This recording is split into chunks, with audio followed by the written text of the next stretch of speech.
साधु बाबा से कथाएं सुनते हुए राघव को हनुमान जी से जुड़ी हुई एक और बात याद आ गई, जो उसने साधु बाबा से पूछ ली। बाबा, मेरा एक दोस्त कहता है कि उस पर शनि की 7.5 चढ़ी हुई है और इसीलिए वो हर शनिवार को हनुमान जी के मंदिर जाकर उनकी पूजा करता है ताकि शनिदेव उससे खुश रहें। तो एक बात बताइए, अगर किसी पर शनि की दशा हो तो उसे हनुमान जी की पूजा करने को क्यों बोला जाता है? क्या शनिदेव हनुमान जी के भक्त है? भक्त भी अलग अलग तरह के होते हैं बेटा। कोई प्रेम के कारण भक्त बनता है जैसे हनुमान जी, और कोई डर से भक्त बनता है जैसे शनिदेव बने थे हनुमान जी के। इसके पीछे जो कथा है वो मैं तुम्हें सुनाता हूं। शनिदेव सूर्यदेव के पुत्र थे और हनुमान जी सूर्यदेव के शिष्य थे। इस तरह से हनुमान जी शनिदेव को अपने भाई की तरह मानते थे। शनिदेव भगवान शिव के भक्त थे। वो बहुत न्याय प्रिय थे। वे किसी की कोई गलत बात बर्दाश्त नहीं करते थे।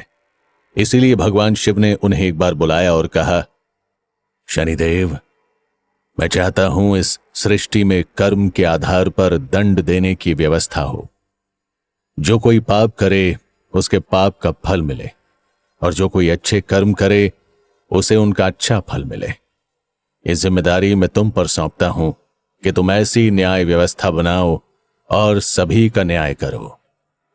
भगवान शिव की बात सुनकर शनिदेव बड़े प्रसन्न हुए, क्योंकि ये काम उनके स्वभाव से मेल खाता था। वे न्याय के देवता बन गए और ईमानदारी से कर्म के आधार पर लोगों को दंडित करने लगे। वे अच्छे कर्मों के लिए अच्छा और बुरे कर्म करने वालों को बुरा परिणाम देते थे। धीरे धीरे उनकी शक्ति और रौब बढ़ने लगा, जिससे उन्हें घमंड होने लगा। एक बार हनुमान जी श्री राम का ध्यान कर रहे थे। उनके सामने से शनिदेव गुजरे, मगर ध्यान में होने के कारण हनुमान जी ने उनको नहीं देखा। इससे शनिदेव को क्रोध आ गया। यह हनुमान मुझे पहले भी कुछ नहीं समझता था, पर अब भी नहीं। तभी मुझे इस तरह अनदेखा कर रहा है। शायद ये नहीं जानता कि अब मैं पूरे संसार का न्याय करता हूं। मेरी शक्ति असीम हो चुकी है। लगता है इसका भी न्याय करना पड़ेगा। ऐसा सोचकर शनिदेव हनुमान जी को परेशान करने लगे। हनुमान जी ने फिर भी शनिदेव की ओर ध्यान नहीं दिया।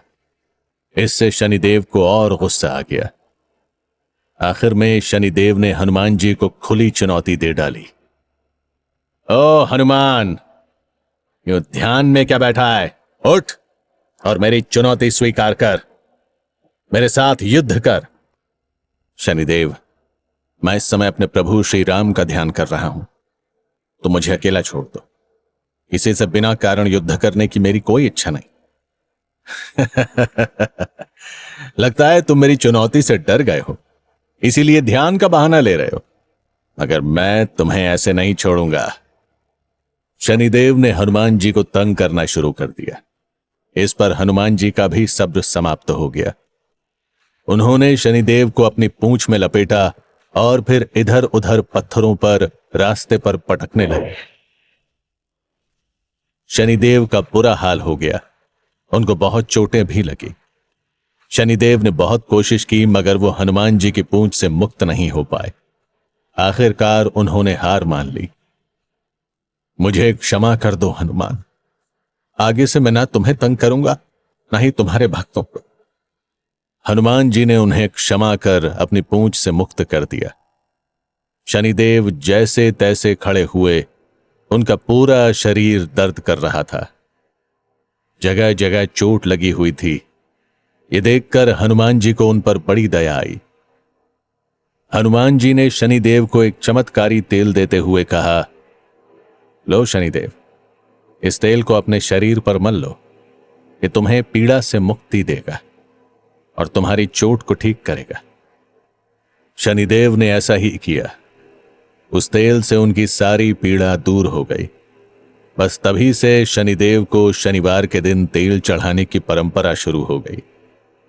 माना जाता है ऐसा करने पर शनिदेव प्रसन्न होते हैं और वे हमारे दुख तकलीफों को दूर करते हैं।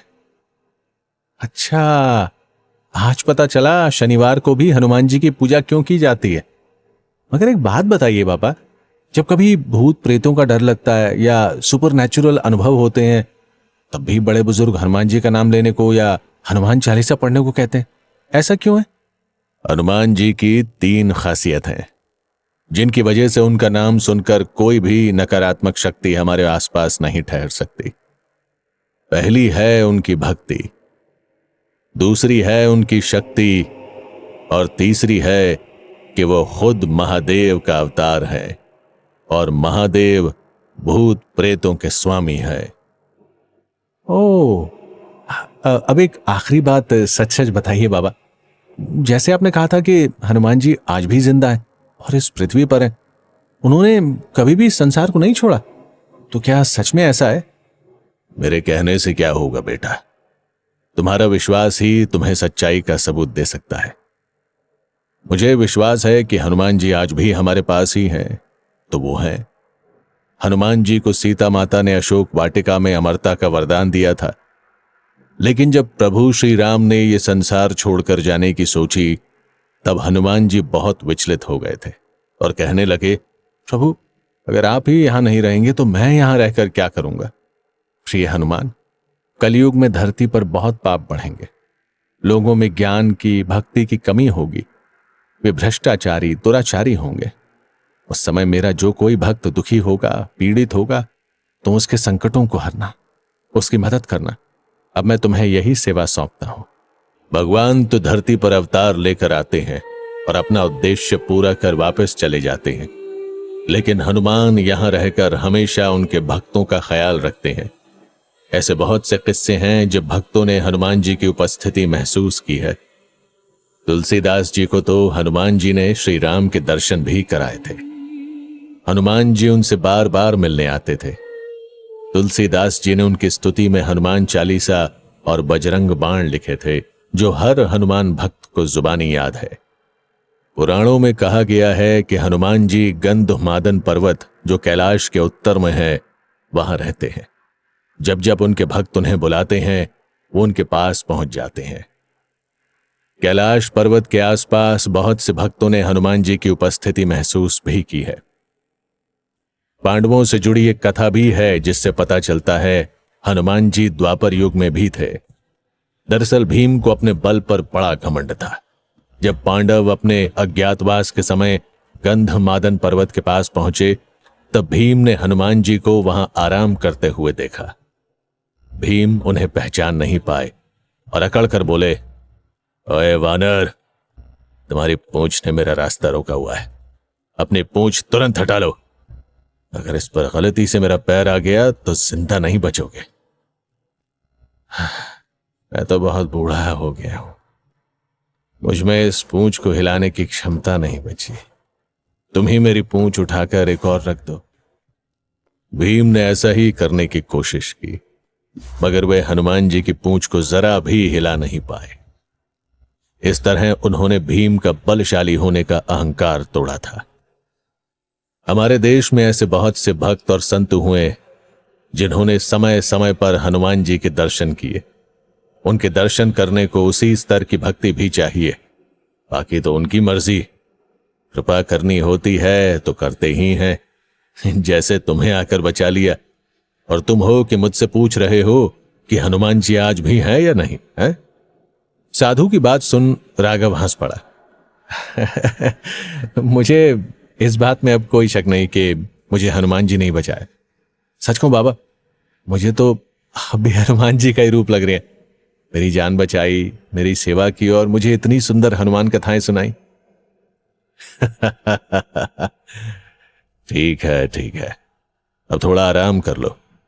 आराम करके कुछ अच्छा लगेगा तो तुम्हारे घर जाने का प्रबंध देखेंगे। राघव साधु बाबा की कुटिया में जाकर लेट गया और उसकी आंख लग गई। थोड़े समय बाद उसकी आंख खुली तो उसने देखा कि उसके आसपास कुछ लोग खड़े थे और कह रहे थे, अरे बड़ा किस्मत वाला है लड़का, इतनी गहरी खाई में गिरकर भी जिंदा बच गया, और देखो तो कुछ ज्यादा चोट भी नहीं लगी। साहब बजरंगबली की कृपा है। राघव ने आंखें खोलकर चारों ओर देखा तो हैरान रह गया। वहां ना कोई साधु था ना कोई कुटिया। वो पत्थरों पर पड़ा हुआ था, लेकिन बिल्कुल ठीक ठाक। उसके शरीर में अभी भी वही एनर्जी थी जो उसने पहले महसूस की थी। उसकी आंखों के आगे उन साधु बाबा का चेहरा घूम गया और वह कह उठा, आप कोई और नहीं, मेरे हनुमान ही थे।